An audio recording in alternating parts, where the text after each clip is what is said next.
Do you know many people are having trouble with accessing the dirty filter on their Frigidaire FFRA051WAE air conditioner? Don't worry. In this video, we'll show you how you do this. Let's start. Step 1. Unplug for safety. Unplug the air conditioner to ensure safety. Step 2. Slide out filter. Slide the filter out from the right side of the air conditioner. Step 3. Wash the filter.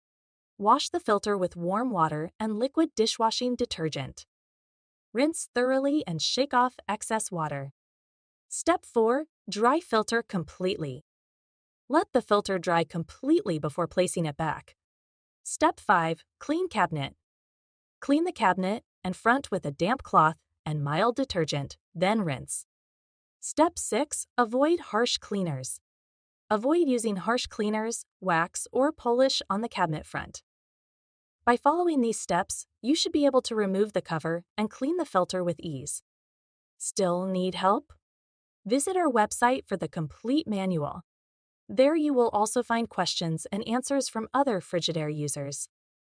Did you find this video helpful? By subscribing, you help us continue to answer users' questions. So, subscribe to our channel. Thanks for watching, and see you in the next video.